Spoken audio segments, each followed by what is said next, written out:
CBI और ED जैसी एजेंसियों के मनमाने इस्तेमाल को लेकर 14 विपक्षी दलों की याचिका सुप्रीम कोर्ट ने खारिज कर दी है।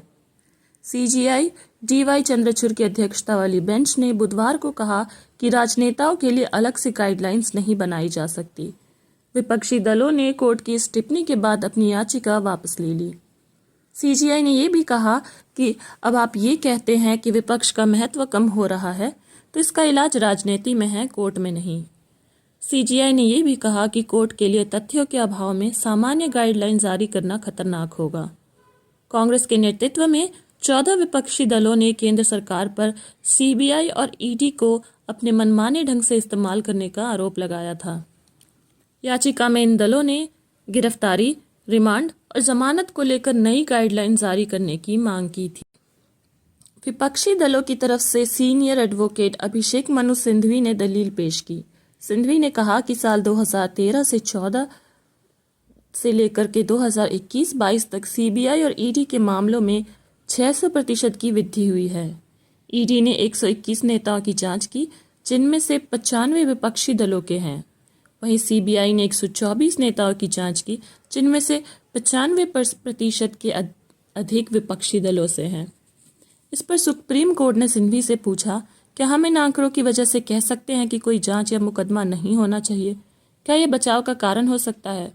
कोर्ट ने कहा कि एक राजनीतिक दल का नेता मूल रूप से एक नागरिक होता है और नागरिकों के रूप में हम सभी एक ही कानून के अधीन हैं।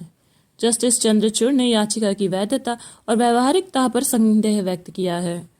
उन्होंने सिंघवी से पूछा कि क्या वो जांच और केस से विपक्षी दलों के लिए सुरक्षा की मांग कर रहे हैं? क्या उनके पास नागरिक के रूप में कोई विशेष अधिकार है? सिंघवी ने स्पष्ट किया कि वो विपक्षी नेताओं के लिए कोई सुरक्षा या छूट की मांग नहीं कर रहे हैं, बल्कि केवल कानून की निष्पक्षता चाहते हैं। उन्होंने कहा कि सरकार विपक्ष को कमजोर और डराने के लिए इन एजेंसियों का दुरुपयोग कर रही है और ये लोकतंत्र और कानून के शासन के लिए नुकसानदेह है।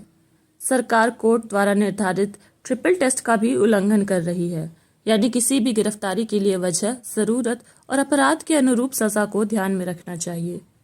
हालांकि चीफ जस्टिस चंद्रचूड़ सिंघवी के तर्कों से सहमत नहीं हुए और उन्होंने कहा कि आपकी याचिका पूरी तरह राजनेताओं के लिए ही है। जस्टिस चंद्रचूड़ ने कहा कि याचिका में आम नागरिकों के अधिकारों और हितों को ध्यान में नहीं रखा गया है।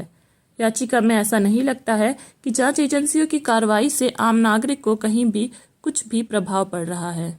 उन्होंने ये भी सुझाव दिया कि सिंघवी संसद में अपनी चिंताओं को उठा सकते हैं। इसके बाद सिंघवी ने याचिका वापस लेने का फैसला किया और कहा कि सत्ता के दुरुपयोग को लेकर जब उनके पास मजबूत तथ्य सामने आएंगे तो वो फिर से कोर्ट पे आएंगे। विपक्षी दलों की मांग ये थी कि गिरफ्तारी और रिमांड के लिए सीबीआई और ईडी अधिकारी ट्रिपल टेस्ट का इस्तेमाल करे। कोर्ट गंभीर शारीरिक हिंसा छोड़ अन्य अपराधों में गिरफ्तारी पर रोक लगाए। जमानत एक अपवाद वाले सिद्धांत का पालन अदालतों द्वारा ईडी और सीबीआई के केसों में भी किया जाना चाहिए। सुप्रीम कोर्ट में याचिका लगाने वाले विपक्षी दलों में Congress, TMC, DMK, RJD, BRS, Aam Aadmi party, NCP, Shiv Sena, JMM, CPIM, CPM, Samajwadi party और जम्मू कश्मीर नेशनल कांग्रेस के नाम शामिल हैं।